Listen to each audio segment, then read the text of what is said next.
Welcome to the Gay Buddhist Forum, where teachers from all schools of Buddhism offer their perspectives on the Dharma and its application in modern times, especially for LGBTQI audiences. These talks are offered freely to the world and made possible by appreciative listeners. If you would like to support our efforts to share the Dharma with underserved audiences, please visit gaybuddhist.org. There you can donate, find a list of upcoming speakers, or enjoy many hundreds of these recorded talks dating back to 1996. Okay, welcome back. So it's our custom to go around the room and introduce ourselves. And in the GBF handbook it says, take a deep breath, get to meet people, and go slowly around the room. So my name is Grisha. I'm Tony. My name is Stefan. I'm Paul. I'm Larry. My name is Ray. I'm Bruein. I'm Roberto. I'm George. I'm Hal, and I did not get a copy of the handbook. I'm Tim. My name is Greg. I'm Richard. My name is Joe. My name is Christopher. I'm Bob. My name is Mark. Don. Mark. Stefan. Peter. My name is Cass. Jason. David. I'm Kay. I'm Brad. My name is Andrew. I'm Alzak.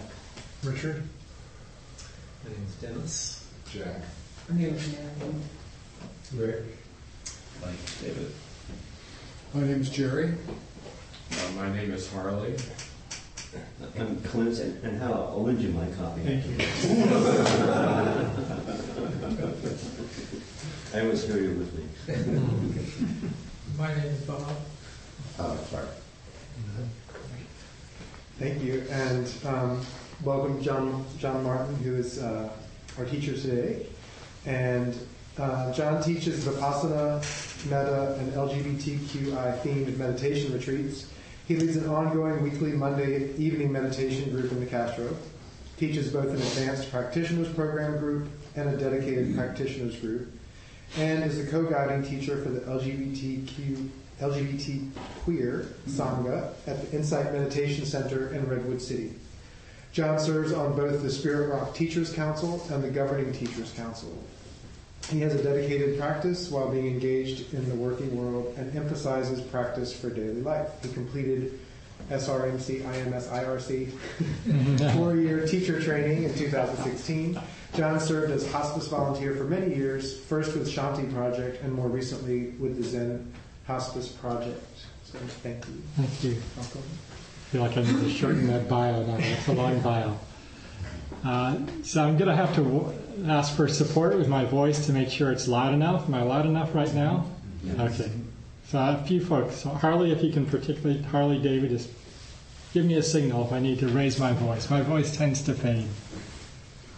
So great to be with a group. I always feel so at home and such comfort level as a teacher to be among folks in my Sangha, LGBTQI Sangha. So I feel very at home in this group. So today I'm going to speak about the 3 kinds of happiness that the Buddha referred to. And this is a path of happiness. There's a lot of reference to dukkha, the unreliability, unsatisfactoriness, the suffering that's inherent to being a human being. But ultimately it is a path that leads to a greater and greater happiness. And Analayo, the Venerable Analayo, who is offering such great commentary on the teachings and translations of the teachings, emphasizes this quality of happiness coming forward at every step along the path. So it's interesting that the Buddha in his time, lived about 2,600 years ago, the Buddha was known as the happy one. He was known as the happy one, and yet he had seen the suffering of the entire world. The suffering of the entire world in the time he lived. And with the perfect eye of a Buddha, he could see the suffering of the past and the suffering of the future. He could hold it all with a heart that was entirely open to compassion for that suffering, and hold it in the balance of equanimity, the acceptance of things as they are. And with all of that, he was known as a happy one. A cooler, contented kind of peaceful happiness that was probably present in his life. So for all of us, we open to happiness. We open to the happiness of being more present just for the ordinary pleasures of our life. Maybe for the good meal we're going to have following this time together. Maybe for the happiness of being in Sangha, in community. The happiness that comes with being outside on a beautiful day like this. Some of the ordinary pleasures in life. We're more fully present with our practice of being present in our bodies, being present with moment-to-moment awareness for these kind of simple pleasures. And then we begin to open to a greater happiness that's not so dependent on the conditions of our lives or the conditions of the world, where we begin to find a peace, a contentment, maybe in the midst of being sick, maybe in the midst of watching the national news and seeing what's going on. We begin to be less affected by the external conditions of the world. And we begin to hold it all with balance, the equanimity that came forward for the Buddha, this quality of accepting the present moment as it is and recognizing it's like this. This moment is like this. And a very deep, heartfelt acceptance of the way things are. And then we begin to open to an even greater happiness that transcends all conditions. This is the direction of our practice. It transcends all conditions of the world. And along the path of practice, too, our hearts open up. This is both Buddhist practice as a wisdom practice, seeing and knowing things as they are, and a heart practice. The heart opens up and the beautiful qualities come forward. The beautiful qualities of empathetic joy, mudita, and compassion, karuna. So it becomes a rich practice where these beautiful qualities can come forward very naturally. So I make this practice. I live right in the Castro and a half block from Market Street. So Market Street, busy street, of course. There's a lot of suffering, a lot more homeless than ever, and there's also a lot of joy. People on the street, people walking their dogs, friends together. And it's a rich place for me to practice on Market Street. I don't always remember by any means, but this is it's a practice of remembering, coming back into the present moment. So I'll watch. Just this morning I was walking the dog, and walking my dog Gandalf. And so a lot of homeless people, and I could walk by one homeless person, all this trash strewn around this homeless person. I felt this aversion, felt the heart close, I felt anger at what I was seeing.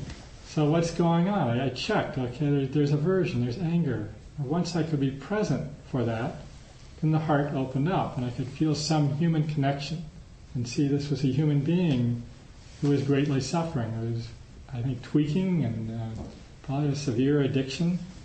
It wasn't like an overwhelming kind of compassion, but just felt sense of heart connection that came forward from being present. When we're present and there's suffering, whether it's our own suffering or the suffering of others, compassion is a spontaneous response of the heart that recognizes suffering and wishes it to end. So this can be a rich practice just to pay attention to, is there suffering and is there compassion? Maybe the next time when you're feeling back pain or neck pain, when you're sitting in meditation, check it out. Is there discomfort? Is there compassion? And just a simple acknowledgement sometimes of, I'm suffering. This is suffering. That simple acknowledgement usually brings forth compassion. And it's interesting how mudita, the quality of empathetic joy, is such the next door neighbor, this immediate responsiveness of the heart that recognizes the happiness of others and wishes it to continue. So think of His Holiness the Dalai Lama as really embodying these qualities of happiness. That he's known as being very playful with ordinary pleasures of life, and he has this quality of understanding the way things are, recognizing the impermanence of everything in our human experience, and doesn't fall into reactivity. So he's able even to recognize the Chinese government senior officials who took his country of Tibet away. He calls them his friends, my friends the enemy.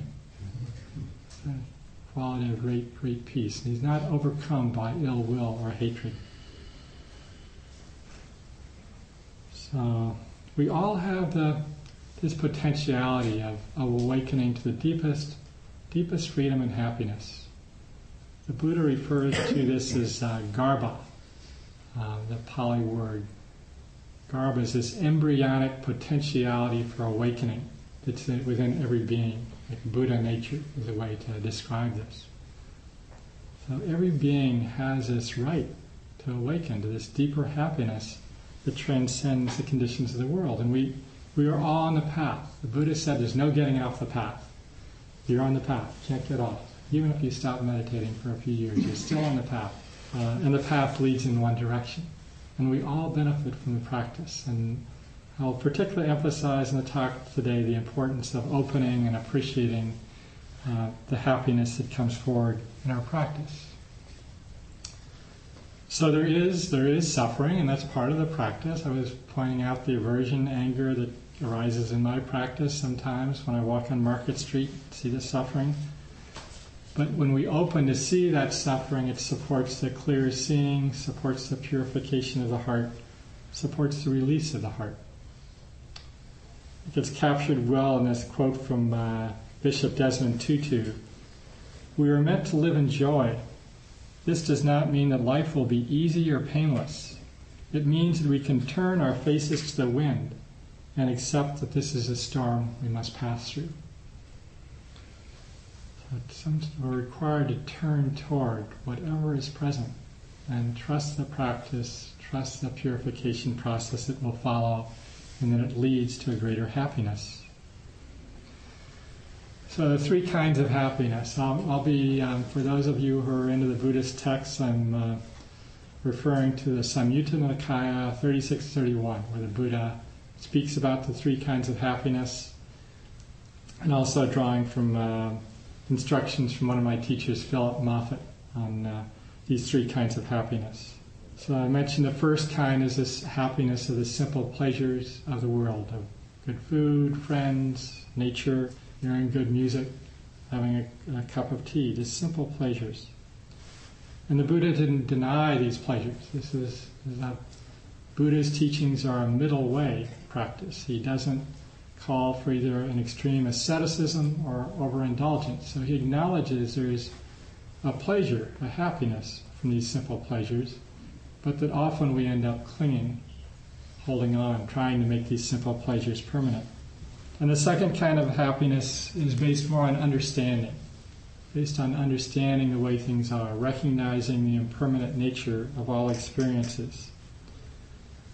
And it's based on accepting that the present circumstance is as it is and can't be different.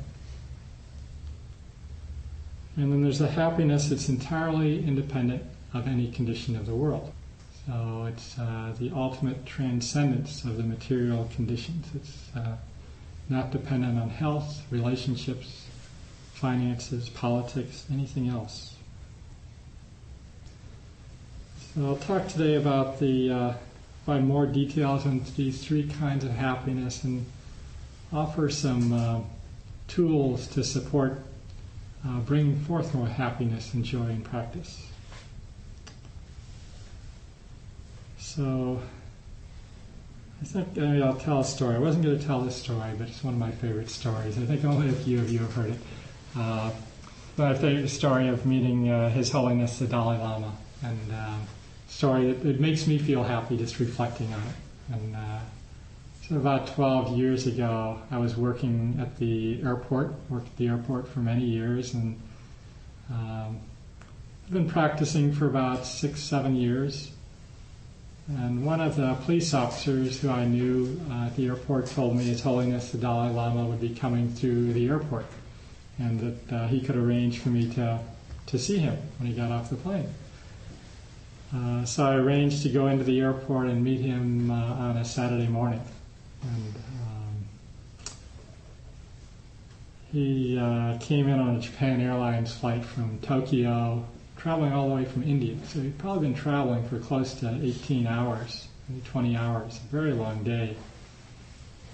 And I met him at the bottom of the stairs from the airplane because he doesn't have to go through customs. He's a head of state, so he doesn't have to go through customs like the rest of us. And I expected there'd be a lot of people from his Tibetan Buddhist community there to meet him, but with this new security regulations at that time, there were only his own Secret Service, U.S. Secret Service, and police. So about probably 30 people there. And there were 2 of us who were not carrying guns. His Holiness the Dalai Lama and myself.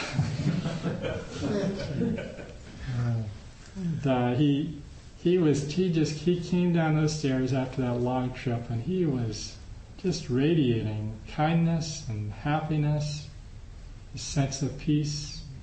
Clearly someone who had realized this deeper happiness, that even with the loss of his own country, he's a source of happiness and joy in the world.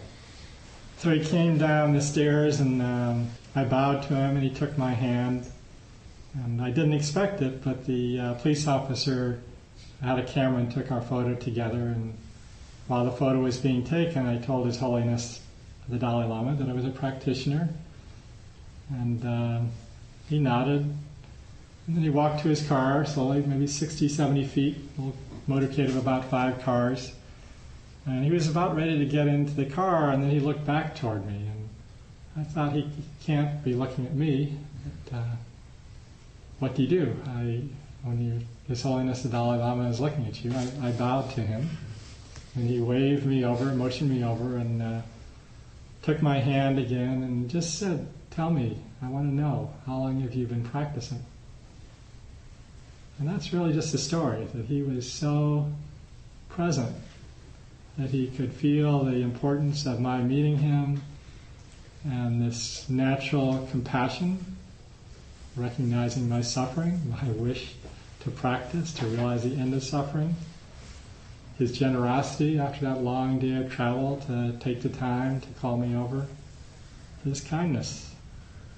And the police officer took a whole series of photos throughout. I didn't realize this, but as the motorcade was pulling away, I had this, in the photo, like the look of the deepest equanimity that I've seen on my own face, a sense of peace from having had that contact with His Holiness the Dalai Lama. So some supports for bringing forth happiness. Gratitude. I like to often begin, when I provide instructions for meditation, to begin with opening to gratitude, because it brings forth joy. And Analio often begins guided meditations with gratitude, instructions on gratitude. When we're grateful for what we have, it brings forth a sense of enoughness, like I have enough in life to be happy. For whatever degree of health, good health we might have, for maybe gratitude for the Dharma, gratitude for the miracle of having a meal every time we sit down to eat. So many things to be grateful for. Just living in San Francisco is something I'm continue to be grateful for. Gratitude supports a sense of settling in, contentment, acceptance. So I'll share 3 quotes on gratitude. I think 2 of these 3 folks are LGBTQI, maybe all 3. You can let me know if you know. First, from Maya Angelou. Let gratitude be the pillow upon which you kneel to say your nightly prayer. This is what I was suggesting, opening to gratitude with each meditation sitting, being like a foundation for practice. She goes on to say, and let faith be the bridge you build to overcome evil and welcome good. Faith in the Buddhist understanding means trusting of the heart, trusting of the heart. So a quote from Brother Steindl Rast, it is not happiness that makes us grateful, it is gratefulness that makes us happy. Every moment is a gift. He has a lot of beautiful quotes on gratitude if you look online. And from this wise figure, Piglet, and Winnie the Pooh. Piglet noted that even though he had a very small heart, he could hold a rather large amount of gratitude.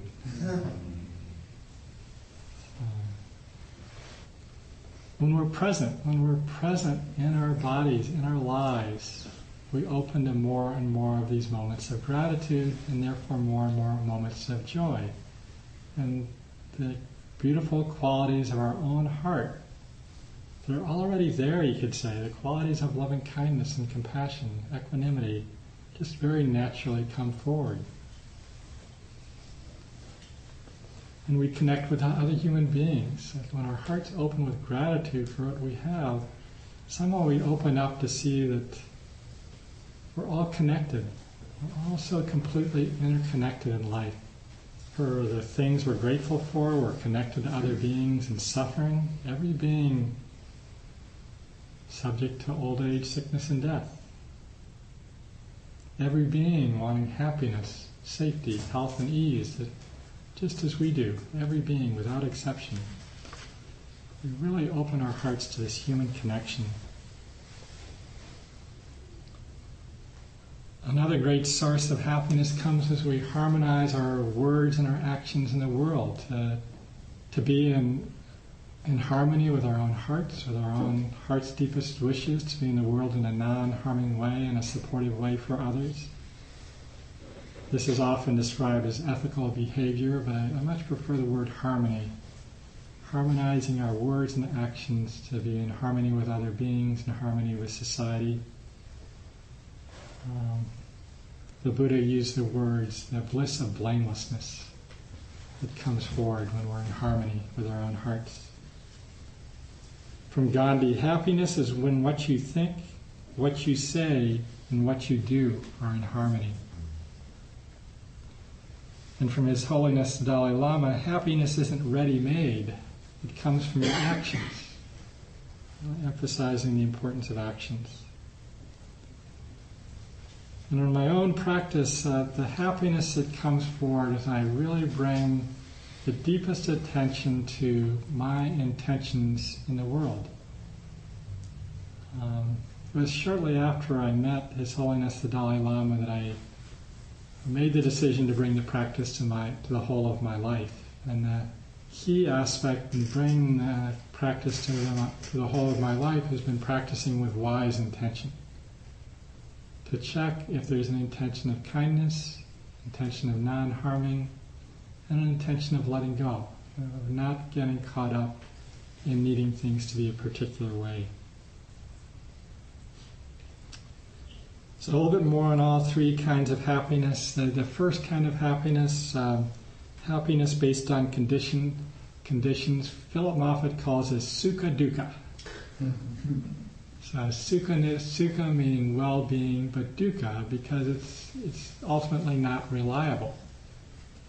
Because things are constantly changing. We can't hang on to these things. I think when I came into practice, I had a lot of well-being, a lot of sukha in my life. And when I came into practice 19 years ago, good job, a great partner, husband that I'm still with, a lot of good things in life. But the feeling was there had to be something more. There was some deep sense of unsatisfactoriness that maybe you connect with as well, like this calling for a deeper happiness that transcends conditions of the world. So these ordinary pleasures, when we're more present, there's a quote from James Joyce, we're more present in our bodies. James Joyce quote is, Mr. Duffy lived a short distance from his body. We can all connect to this. When we keep returning to our bodies, when we're present in our bodies, we can more enjoy the moments of happiness, of pleasure. I was at the ballet on Friday night with my partner, and the mind was doing its thing, wandering away from enjoying the ballet, and the tool I was connecting with is reconnect to the body. Feel the butt on the seat. Feel the feet on the floor. Then I could be present to enjoy the ballet, to enjoy the beautiful dancing. And that's the tool we have to keep returning to the moment-to-moment experience throughout our whole lives. And with the practice of presence, of being present for our lives, we can enjoy these moments without hanging on to them. To know they're temporary and just enjoy them. I think this quote captures it really well. Wise words from Dr. Seuss. Don't cry because it's over, smile because it happened. Just enjoying what happened without clinging to it. So it's a matter of just returning again and again to this practice of present awareness, to the practice of being in the body. Sharon Salzberg, mindfulness isn't difficult. We just need to remember to do it. Remembering again and again. This first kind of happiness, the Buddha labeled carnal happiness. It's at the sense doors, the sense pleasures. So the second kind of happiness, the Buddha called spiritual happiness, and Philip Knopfler labels anicca sukha. So sukha, well-being, anicca, impermanence. So it recognizes these pleasures, the pleasures are happiness is temporary, but this second kind of happiness is based upon the attitude of the mind. It really more deeply recognizes the transitory nature of experience. It recognizes the present moment can't be any different. Now, this very present moment can't be any different than it is. And it's such a source of suffering when we try and make the present moment different. It may be that there's an injustice or something we need to speak and take action on in the next moment, but when we accept the present circumstance as it is, we open to peace. So a lot of the great world/spiritual leaders are people who both recognize the injustice but had the wisdom to recognize the present circumstance can't be different. Leaders like Nelson Mandela and His Holiness the Dalai Lama, Gandhi, they recognized with a peaceful acceptance, this is the way it is. Now appropriate action is necessary. But they held it all, held the present moment with that deep sense of equanimity. So for all of us, this way it manifests is we can face difficulties in our lives where our health isn't perfect, but we have that sense. Maybe you can connect with some feeling of that now, where health isn't perfect, but I see my happiness is not dependent on having perfect health. And we see our happiness isn't dependent necessarily on who's in the elected offices in our country. Or we can find happiness even when our finances, our relationships may be difficult, as we accept things as they are. Sometimes we get caught up with our practice. We can see where the mind gets caught and then release. A few months ago, day before Thanksgiving, I came down with a sinus infection, and I thought, well, I can rest all day and be there for the great dinner a friend of ours is cooking the next day. And we weren't even going to have to bring anything. This is a great Thanksgiving dinner. And she's a great cook, professional cook.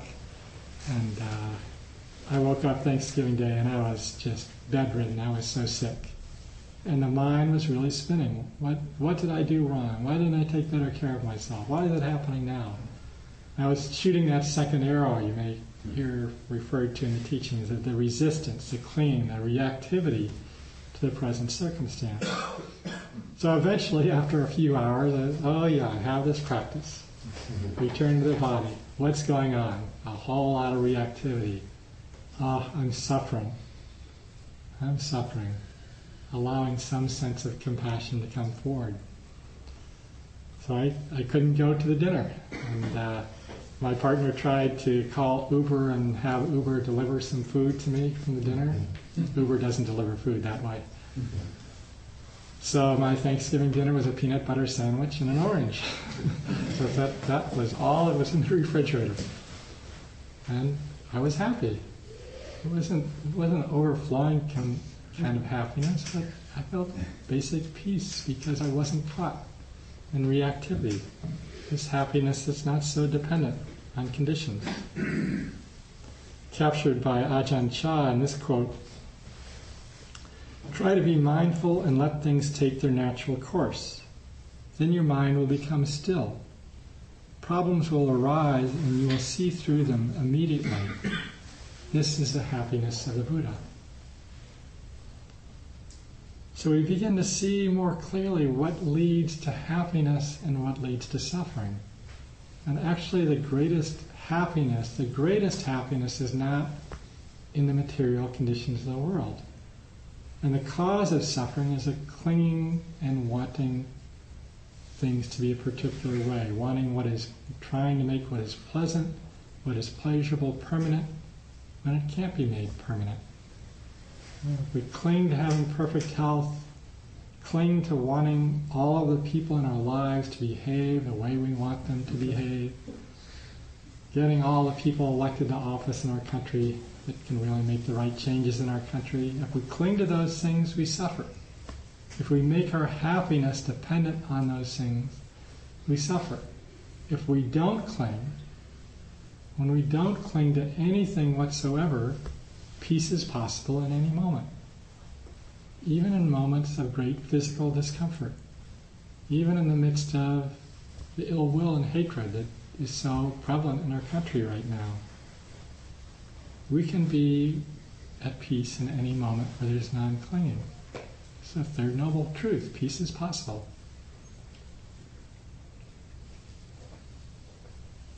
So,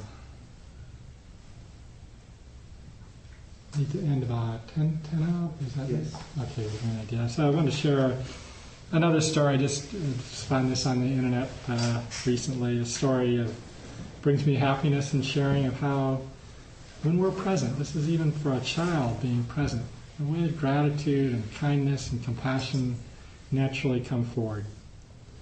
So this is a story of a 9-year-old Sheikh Fazal who was walking with his father in Kuala Lumpur, Malaysia, to a train station. And a lot of homeless people on this transit station. This is seen all over the world, a gathering place for homeless transit stations. And this 9-year-old child saw another child with his mother, and the child was about the same age, barefoot. So this 9-year-old child, Sheikh, ran over to the child, took off his shoes and socks and put them on the other child, and then kissed on each cheek the homeless child. It's kind of this natural responsiveness of kindness, compassion, generosity coming forward. So, of course, in the internet age, it was filmed. And Sheikh's father commented on how proud he was of his son's compassion. He said, "My son saw the young boy without shoes and made the decision to help him.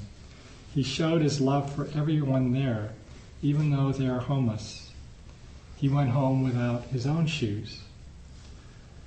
And he said, "There are many homeless people, but if everybody makes a small gesture of kindness, we can improve their lives." So, the third kind of happiness. The third kind of happiness is this transcendent happiness that Philip calls sukha sukha. You could call it happiness squared. Deepest happiness. I mean, deep bliss, beyond bliss. And one of the terms Buddha uses to describe this is spiritual equanimity. deep equanimity that comes forward. It deeply understands, there's a deep understanding at this level of the truth of the way things are, that everything we know in the love in the world is completely impermanent, nothing to cling to whatsoever. And the understanding that if we cling to anything at all, there's suffering. And there's no stage director of the show. We let go of the self-identification, all self-identification at this level of understanding. My voice is fading. Can you still hear? I'll up it. So it's the deepest letting go. A quote from Thich Nhat Hanh: letting go gives us freedom, and freedom is the only condition for happiness. If in our hearts we still cling to anything, anger, anxiety, possessions, we cannot be free.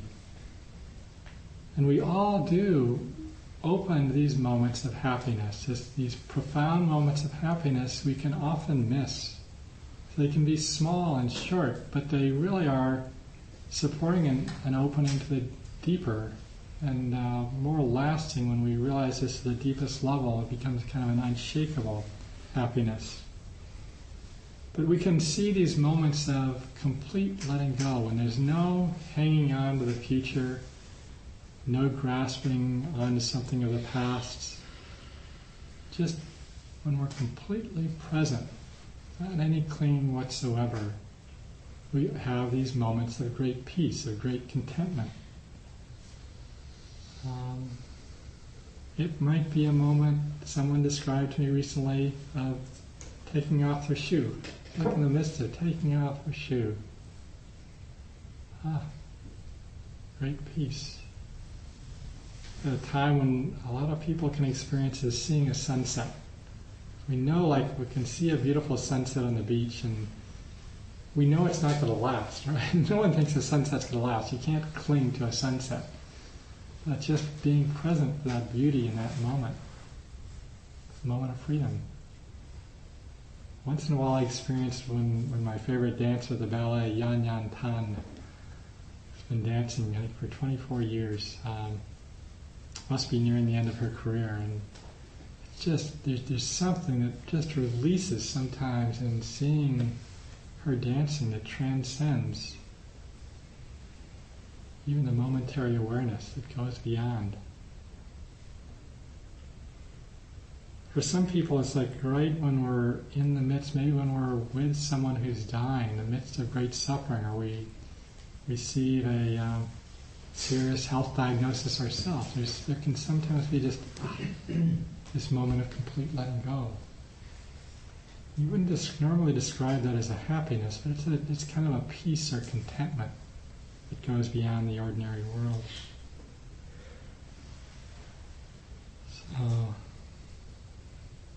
So in conclusion, I want to emphasize the importance of recognizing both the simple moments of happiness, ordinary moments of happiness. Don't cling to those, just accepting those moments, and then appreciating the moments of happiness that come forward with the attitude of the mind when we recognize the present circumstance can't be different than it is. And we begin to open to this happiness that's not so dependent on the conditions of the world. And then appreciating those moments of the complete letting go, where there's no hanging on whatsoever. And then sharing those moments of happiness with others. So when we share our happiness, it's contagious. When we can feel this ourselves, when we're around people who are happy, we can feel our own happiness open up too. So we end with a quote from Plato. He who is of calm and happy nature will hardly feel the pressure of age, but to him who is of an opposite disposition, youth and age are equally a burden. So left a little time for comments or questions on happiness. Yes. I'm Jason. Hi, Jason. And I wanted to just respond in regards to Dr. Seuss's quote, Mm-hmm. in regards to his don't. because I have a challenge with when happiness is talked about or it's emphasized in our culture that everyone wants to deny the unhappy feelings because then we get trapped in, oh, then that person's depressed. Right.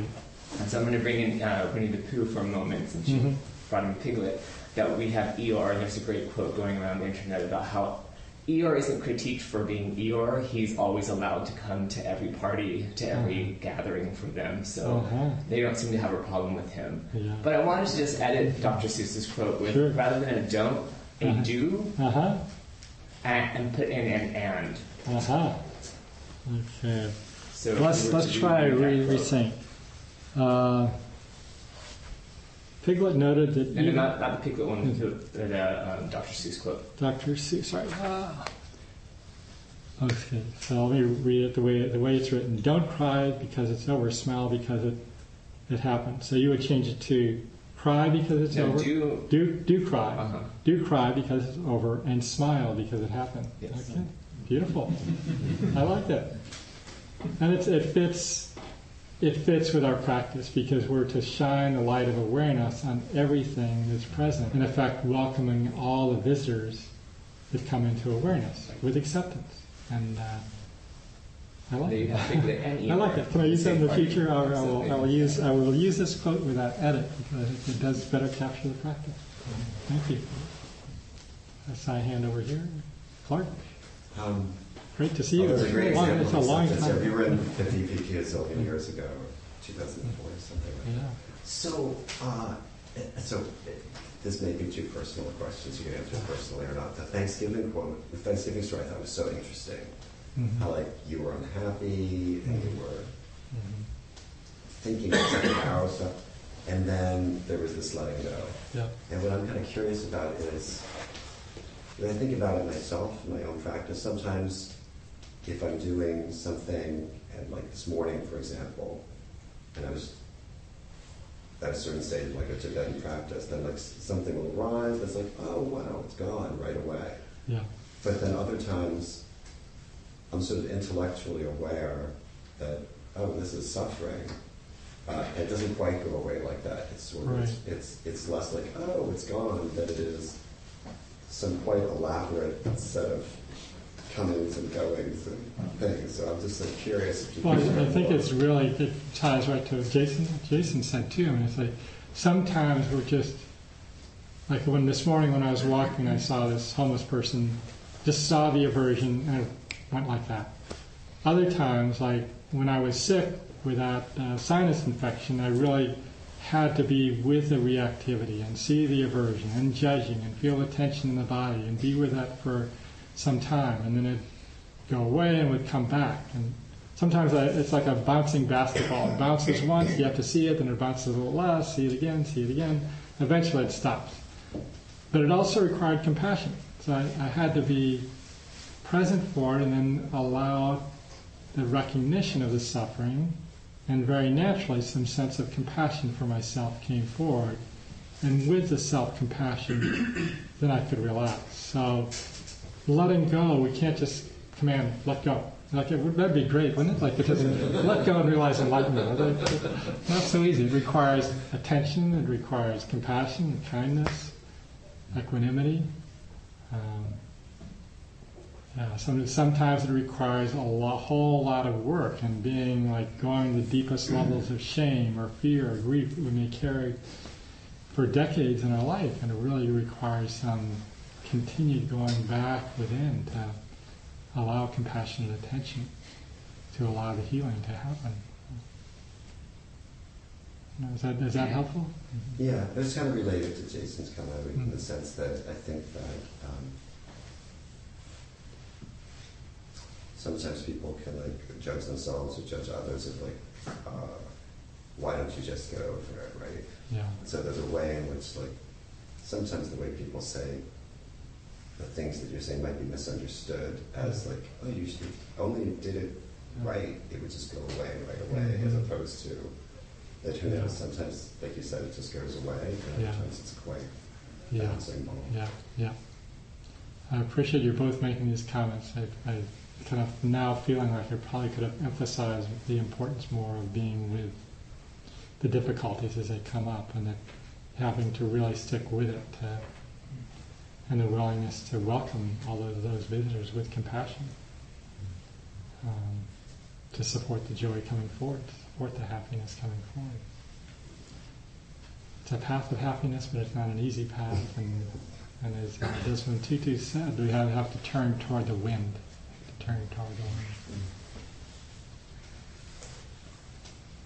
Anybody else? Yes. Hi. Yeah, this morning I had, I think, just an experience of the difficulty of kind of trying to be compassionate enough with homeless people. There was this, I was waiting for the bus at Church and Market, and somebody was crossing the street with a really ramshackle wagon that fell apart on the streetcar tracks, and he just started throwing the stuff off to the side of the road, and just yelling kind of to no one in particular that, you know, he wished he didn't, he'd rather not be alive than have to live with this, carrying this stuff around. And I saw that he had, you know, left a kind of orange highlighter and a disc of metal behind. So I took it to him and said, I hope your day gets better. And he said, like, I hope it ends. And I said, I hope not. Well, because I was caught between, like, there was no way I was going to be able to address the depth of his despair at that moment. I didn't want to argue with him about it, and I didn't want to affirm it. So I just said, I hope your day gets better. But I guess I'm grateful for the presence of mind I had to be able to offer a gesture to him, but wish that I had more of a practice to engage more fully rather than hop on the bus that was coming. It's a beautiful act that you took the time to reach out and offer support in some way, and that you're processing, you're mindful with the practice, you're right with the practice. It's just, there's so much despair there. You know, we want to do something to alleviate it, but I don't know where to start. And it's a compassion is a wish for it to end. Compassion recognizes suffering and wishes it to end, and sometimes there is the appropriate action, and sometimes it's just the recognition, the deep felt recognition and feeling of the suffering, and the wishing for it to end, even if there's nothing that one can really do in that moment. Thank you for sharing that. Thank you. Yeah, it's about time to close, so thank you very much. And who's the host today? I am the host today. So there are some tangerines and mandolins out there. There's hot water for tea. Please put your cup in the dishwasher when you're done. There's a sign-up sheet here on the credenza if you'd like to get our newsletter. And suggested donation is coming around with the Donna Bowl. Suggested donation is $10. And some people meet to go out to lunch at the door around 12:30, so that's an invitation. One of our Sangha members, George, dropped off a bag of grapefruits. His friend picked from the tree in Palm Springs, so help yourself to freshly picked grapefruits. Any other announcements? If you were not here last... Oh, sorry. I schedule a host we could use.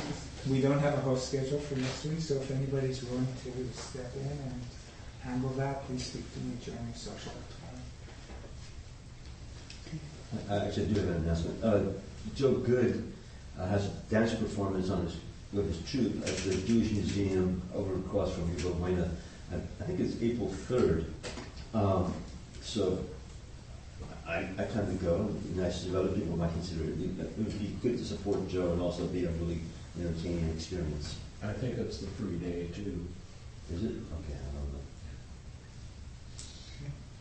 I don't know. For those that were new, our Sangha also, we put out a quarterly newsletter that goes to people in prison, Buddhists in prison, and other folks.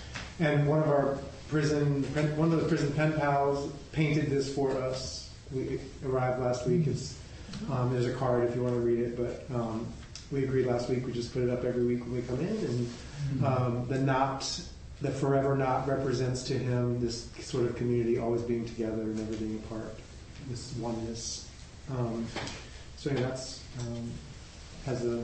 our giving has an impact out there. Next week, April 7th, is open discussion, small groups. So that's next week. Anything else? All right, let's gather for our dedication. Do you have a special dedication that you... No, I have a special as one of you on here? Or we just have this one? Okay, that's fine. That's fine. Sure. Thank you very much. It's always a pleasure.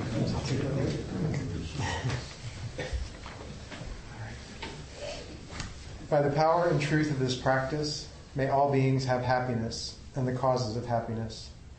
May all be free from sorrow and the causes of sorrow. May all never be separated from the sacred happiness which is without sorrow. And may all live in equanimity without too much attachment or too much aversion, believing in the equality of all that lives.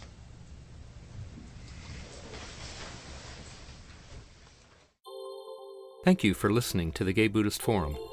If you would like to hear several new talks per month and be notified of upcoming speakers so you can participate live, please subscribe to this podcast, like us on Facebook, and join our mailing list by visiting gaybuddhist.org.